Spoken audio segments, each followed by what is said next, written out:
Assalamualaikum and hello everyone. We are from Labs Group 2049, which is I've got news for you, Group 146. Today in our newspaper we are going to discuss about the technology section. So anyone have any ideas? Okay. I am Nuri Atira, Victoria Malay Zakaria. My matrix number is 203098. My name is Ainumi binti Baro. My matrix number is 200845. Okay, my name is Narabitan binti Muhammad Jufri with matrix number 185189552. Hello, my name is Marshalika Hanimi Gersley and my matrix number is 190162. Hi, my name is Anurauni Mitami Hamza. My matrix number is 187376. My name is Nur Syafita binti Muhammad Enos. My matrix number is 187613. Hello, my name is Kay. My matrix number is 204360. My name is Marjan Nabiha binti Yusof. My matrix number is 200715. So we are going to discuss for the technology section. Anyone have any ideas? Okay, I think I want to suggest the first one. Okay, I've read a news from ZDNet by Joe Best, which is it falls under the topic innovation. The title is My Reading Technology is Everyone's Next Big Security Nightmare. So basically, what this article talks is they have used this technology to read our neuron movement in our brain. So they want to transfer it into electric impulse and save it in computer. So basically they want to store our mind information based on digital and electric impulse. Okay, and then there is two types of it. The first one is invasive and the other one is non-invasive. The invasive one is the electrode is connected to our brain directly. So basically it invades our organ, which is brain, and then it will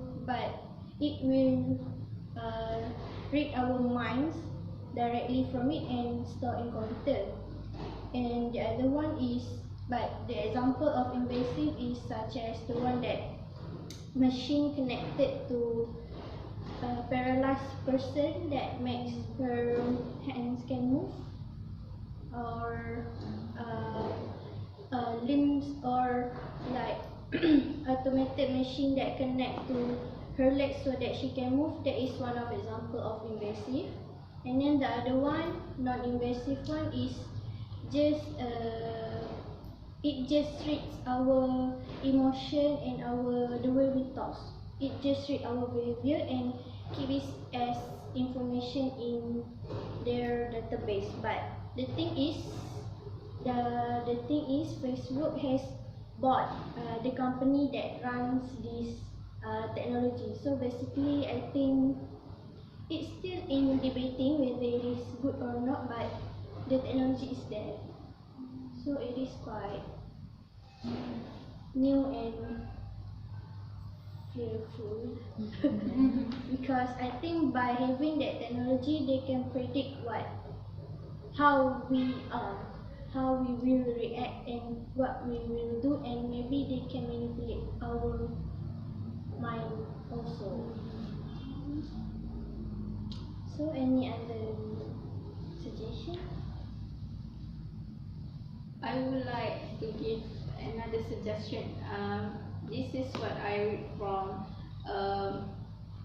Client Salutation written by Vijay K. Sharma on 18 October 2016. The article is about technology on education. So I'm going to talk about how technology has affected communication. So as we know that technological tools preparing students for future career challenges. So even the teachers nowadays already learn the latest technologies in the classrooms. Okay, and then technology is not only helping the urban students but also the village students. So all over the world, students are learning important career skills at their home, and governments is taking very good care of technological investment in education. So that's why it is really important for colleges and university to execute innovative ideas and learning materials in classrooms and research. Secondly, use of technology in education can increase the level of accuracy in educational materials to a higher standard. Uses of new technologies are expanding. New computer programs and mobile apps are all playing their role to solve daily life problems. Like example, if students or teachers are writing notes on Microsoft Word program, then the spelling and grammatical mistakes can be found easily because there are colors like red or green underlines. So the level of accuracy is high when we learn on computers or when we teach students by presentation or animations and data visualization. Okay. So Actually, my topic is quite related with Marjan, which is technology in the classroom, right? In education. In education. So you said about how technology can benefit the education and the students. So what I found from the article Top Hat blog, she said about the pros and also the cons. How the technology can affect the students in the classroom. Basically, the technology it can be distract the student because the students will always they don't focus on the education, the subject. They will always look at the phone every time in the class. And then it also can encourage the cheating in the class, and doing assignment also can cheat, do plagiarism with the technology. And also, actually, the technology doesn't give benefit to the certain student because not everyone is affordable to buy technology. So that's my point. So I also have another news that I want to share with all of you, which is about the 3D printing. So this article is about the future of 3D printing, the applications of human organs. So this is written by Abelardo Canelo in 8 August 2019 from the Costa Rica News. So what he say is bioprinting is our future's medicines, where we can replace, we can do the transplant organ without taking another person organ, which is we will use the printer. They will combine lab work and also the technologies, and the printer they will use ink, which is the ink are from the stem cells. The person's stem cells, they will regenerate, they will multiply the cell so that the cell can be specified to organ, to another organ such as heart or kidney. But these technologies are still in research because they still they only can the stage is they only has established what we call, they have come with a research where they only able to multiply heart tissue, but they cannot make it as an organ because for an organ we need a lot of cell, lots of tissues. So that's all from me. So another. Okay, I just want to share what our Prime Minister Dr. Mahathir Mohamad said Based on Free Malaysia Today News, it said that Malaysian must be technology creator. So Malaysian businesses must focus more on research and development and change their business mentality and culture to meet the needs of the new industrial revolution. Sometimes Malaysian businesses were too operation oriented in delivering results and too conservative to diversity their businesses and develop their product. So he said that the kind of business and mentality and also culture has to change. Malaysian businesses need to start seriously in investing much more in R&D, which is research and development, where can increase and upgrade their product in our country. So the example of technology that stated by Dr. Mahathir is Internet of Things, advanced robotic, artificial intelligence and additive manufacturing, which can contribute to increase the productivity in our country.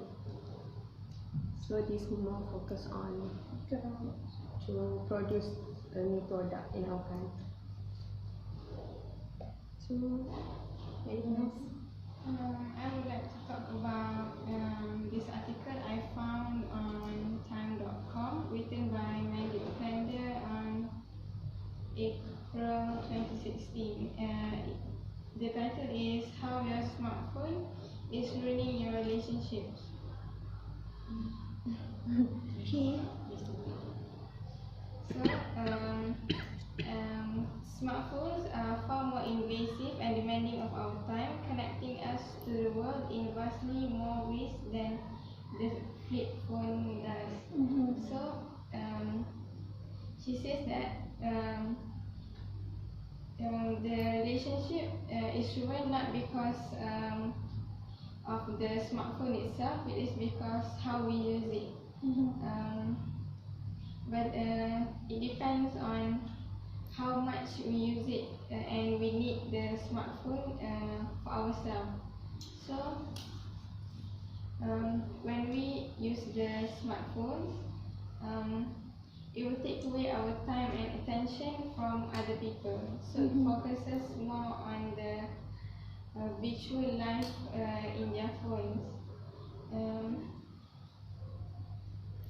She also state that they did a study on 170 college kids to see what role their phones were playing. So they also answered similar questions about their own partner's smartphone dependency and how dependent they felt on their device and how much it would bother them to go without it for a day. It didn't matter much how much a person used their device, but how much a person needed their device. So people who were more dependent on their smartphones reported being less certain about their partnerships. So from this study, we can see that people who needed more their smartphones more involve themselves less into their partnerships. So that's all. I want to say that my topic is related to yours, and what I want to talk something about technology is social media. Nowadays, more and more people use different kinds of social media apps to communicate with others. For example, in China, people use WeChat, QQ. In other countries, people use Facebook, Twitter, Instagram, and so on. And it's obvious that the social media changes people's ways to connect with others. And it also gives us a chance to communicate with people from all over the world and share lots of things. For example, we can share our ideas, opinions, videos, photos in a virtual world. And we can also make friends who have the same interests and hobbies with us. But Just as the saying goes, every coin has two sides. If people spend too much time on social media, they may feel lonely in a real life and cause social isolation because it reduces the face-to-face interaction. And I want to briefly introduce an article. It's called Feel Lonely? Too much time on social media may be why. And the writers said that heavy use of Facebook, Instagram was associated with feelings of social isolation. A study found, by contrast, face-to-face social connection is strongly associated with well-being. So, what I want to point out is that it's convenient and easier to use social media to communicate with others, but we shouldn't ignore the importance of face-to-face interaction. That's all. Okay, so last but not least, for my point is, I would like to talk about how technology help in ways of technology is improving health. Okay, so for my point is, I would like to highlight about how remote monitoring tools help in health section. So remote monitoring tools such as pacemaker tools is actually help the patient who is living in rural areas or live far away from the hospital or clinics. So when patients monitor their health at home by using remote monitoring tools, they can save their money and reduce unnecessary visit to the doctor office. So it will save their money, their money for transport to go to the clinic. So a research said that at the end of 2016, almost 9 million patients worldwide were using home health monitoring systems, such as I said before, which is pacemaker. The pacemaker for patients with heart disease can automatically send data to remote health center. So great for patients with chronic illness such as heart attack or high blood pressure or low blood pressure. So these tools can allow system to monitor a patient's health from a distance, so that without going to the hospital or see the doctor, they can know their health level at home. So that's how technology help in health session.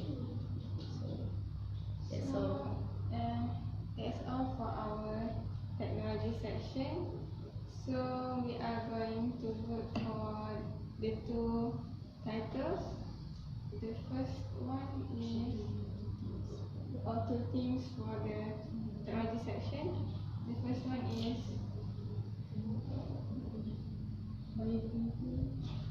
bioprinting, technology in education,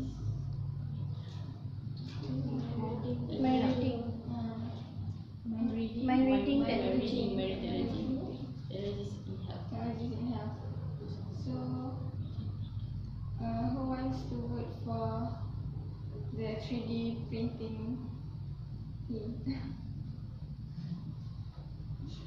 Okay. The next one is technology in education.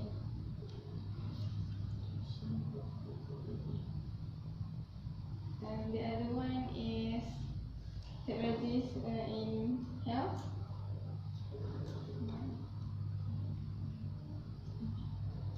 And the last one is the mind reading. So the two teams from the 3D printing and technologies in education. So that's all for our discussion for today. Thank you.